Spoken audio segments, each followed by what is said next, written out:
because we don't have any money to go to the doctors. We don't have any money to go to the hospitals. We don't have no insurance. But we're going to bear this incredible burden of the rise of the heat index. And who's going to suffer? The vulnerable populations, our elders, our children, the people who are already sick.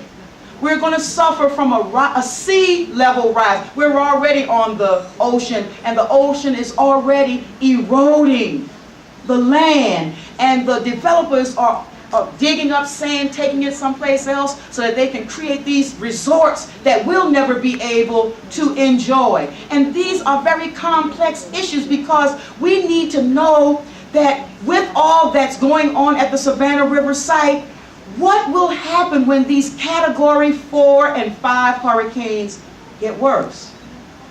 What's going to happen with the earthquakes that's going to happen in that area? Because they told us that there would be no earthquake in Aiken, South Carolina, but 2 years ago there was a quake. They called it a little murmur. So what is going to be the impact of already all of this waste? What will happen to those tank farms that have all of this radioactive materials on it? And what will be the impact on the people who are already suffering in a way that is unbelievable? What are going to be the emergency response mechanisms in places where there isn't even a local emergency planning committee? What will happen to the folks who are on the ground and have the least? People are talking about a carbon tax. We don't know what a carbon tax is. They're talking about cap and trade. All these highfalutin ways to exempt industries from the responsibility that they should bear for creating the current situation that we're in. I'm going to end by saying, the Centers for Disease Control has said that even though we are a rich and developed country, that some of the health fallouts will be things like mental health stresses. We're already crazy. So we're going to be even crazier. There's going to be an outbreak of more diseases. We're already diseased and sick. There's going to be water shortages. We already buying water.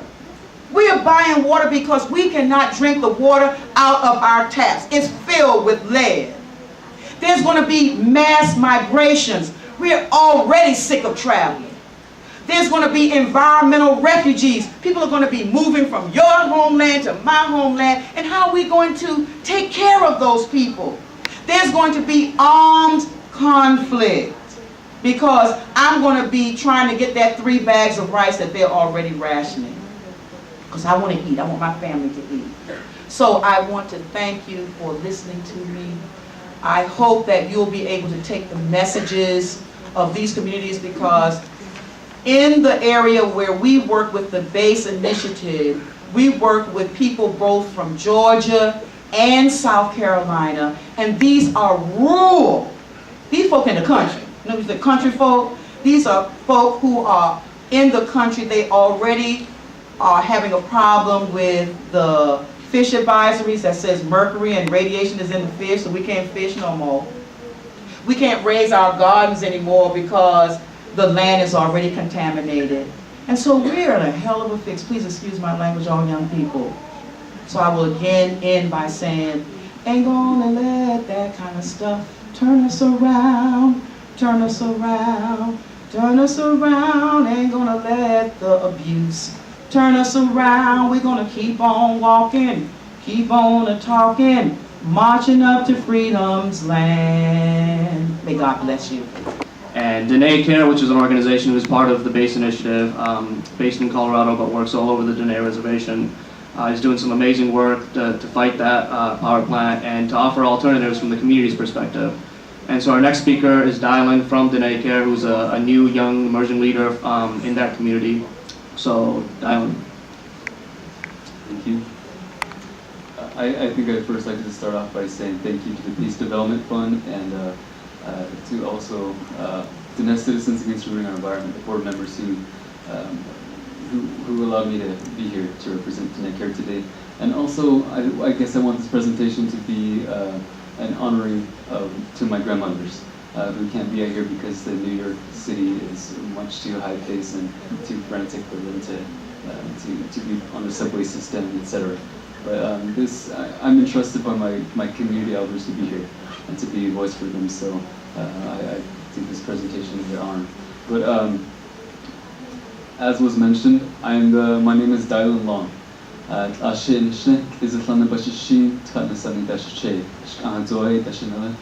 I'm of the Red Chiefs clan, and I'm born from the Mini Goats clan, and I live in the community of Burnham, New Mexico on the Navajo Reservation. Burnham has a population of about 200 folks, and most of these, our community is comprised of mostly elder residents, and we're very rural. Our nearest neighbors live one or 2 miles plus from each other, and a lot of us are still out there without running water and electricity. But nonetheless, we're out there, and we have a natural economy that's based on sheep, horses, agriculture, and utilizing resources from these animals. We make rugs and we make jewelry, and that's the way that the Navajo people have lived for so long. So that's my community, and there's not a lot of young people or people of my age that are in this community. So it's the reason why I'm entrusted by my elders to be a voice for them. So I've been working on the proposed Desert Rock Energy Project. It's a 1,500 megawatt coal-fired power plant that was proposed in 2003 by the Navajo tribe, the Navajo Tribal Enterprise called the Diné Power Authority, DPA. And DPA has partnered with Site Global LLC, which is a New York-based energy corporation. And the unique thing about Desert Rock is that I think on working on climate issues, the assumption is that it's always foreigners coming in and encroaching on our lands and trying to relocate us for energy development. In this case, that's somewhat true, but also Desert Rock is unique because this is an energy project that is initiated by our own tribe, by our own government. So this is where the whole issue of sovereignty comes into play, because Navajo grassroots are sort of caught in a bubble. And for outsiders or non-Navajo people to come to the tribe and say that what you're doing is wrong, the Navajo tribe can easily claim sovereignty and just push them aside, which is happening in the case of Desert Rock. Bill Richardson came out against the project in 2007, and this is when he was a presidential candidate. And he called forth government-to-government consultation with the tribe, but has barely had any kind of discussion because the tribe is so caught on Desert Rock. And by tribe, I mean tribal government.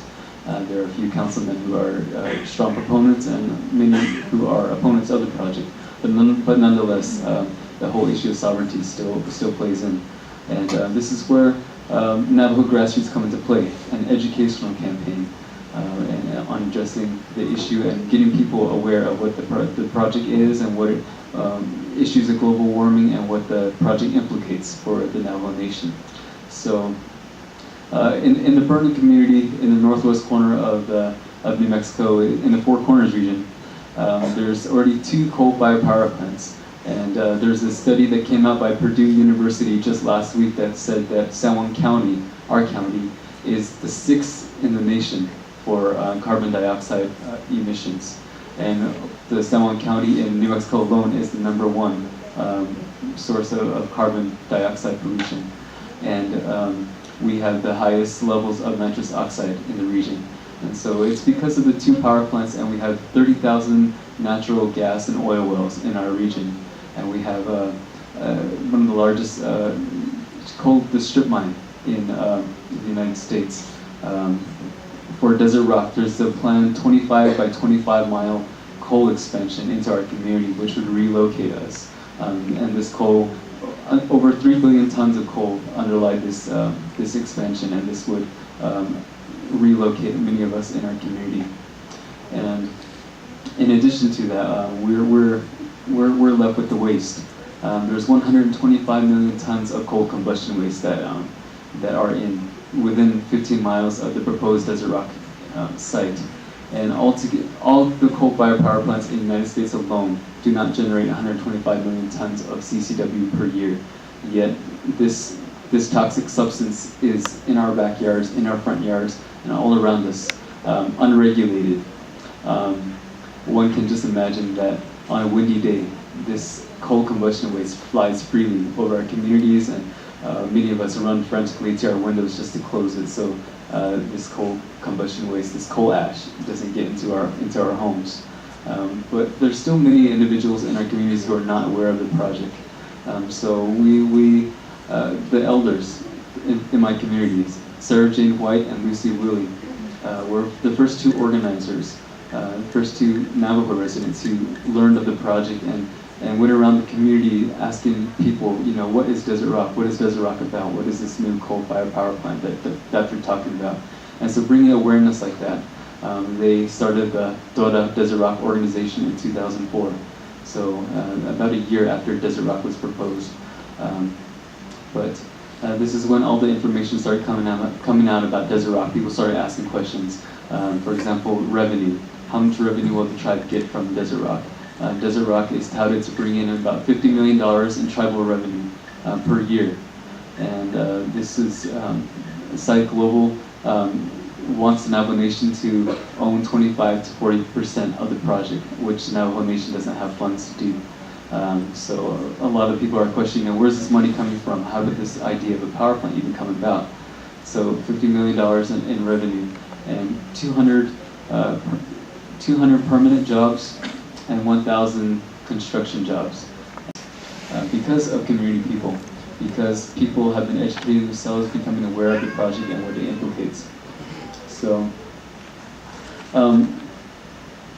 and with the whole discussion about global warming and climate change, in our Navajo vocabulary, we don't have any type of concepts about climate change or global warming. So it's a very strenuous process, and it's labor intensive for those of us in the rural community to go home to home, visit with people, and have lunch with them, and sit at their kitchen tables and drink coffee with them, talking about the coal-fired power plant and coal and carbon dioxide and mercury and nitrous oxide, and translating those terms for them. We meet with people who are in the most impacted region. One of our meetings that we held in the community was at the residence of a person who was relocated by the BHP Billiton coal mine, and he was offered $2,000 to move from his residence. And we sat there in the middle of a coal field and had a meeting at his home. So this is how we conduct meetings, and we talk about global warming. And it takes more than 30 minutes to even describe the concept of global warming to them. Impact statement for Desert Rock came out in July 2007, and we went to the radio, we went to communities, we went to meetings, and we advertised these hearings as much as possible. And at the end of the comment period for the draft EIS, there was 55,000 comments that were submitted on Desert Rock Energy Project. And the Bureau of Indian Affairs, which is the federal agency that looks over the draft EIS process, has to answer to each one of these comments. And so far, they haven't, I guess they're still working, even as I speak. But that's just an example of how these 4 individuals started this entire campaign on the Navajo Reservation. And now Desert Rock is one of the most contentious issues in the Southwest. And we have energy policy advisors contacting us because they know that the Desert Rock Energy Project is not the right thing. And I guess this is partly because of the projected 12.7 million tons of carbon dioxide that would be emitted from the Desert Rock Energy Project. And this Desert Rock coal plant, it has no plans to mitigate carbon emissions. So it sets up the Navajo tribe for carbon taxes and carbon cap and trade. And so many of us are asking, who's going to pay for that? If on the low end, if carbon taxes were implemented at $5 per ton, up to $23 per ton, you multiply that number by 12.7 million tons of carbon dioxide, that's $62.5 million to $262.5 million dollars per year that the Navajo Nation would have to pay. Considering that Desert Rock would generate $50 million in revenue we end up in an economic deficit. So this is where Desert Rock is unique in that it's a microcosm of these global climate change debates, and even it's a test case for tribal sovereignty as well. You know, if the federal government implements carbon regulations, does it really have so, and can it tell the tribe to mitigate it? So this is where our community education comes in about global warming. Board chair of the Peace Development Fund. She's also the founder of the Telula Learning Center in Chimayo, New Mexico, and is a leader with the New Mexico Alliance. So Teresa Juarez.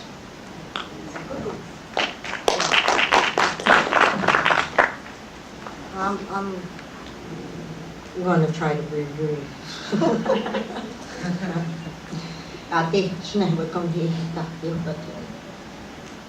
I want to thank everybody for providing us the opportunity to share with you many of our stories, especially from our communities, of which, to me, are still under siege. I come to you with a heavy heart as we battle in our community. Our community has been selected, and from the very beginning was the one that created the first nuclear bomb that was dropped in Japan. And with that, we still are paying very deeply in our community for that. Today, we are faced with the battle of the development of a new facility to continue that war machine.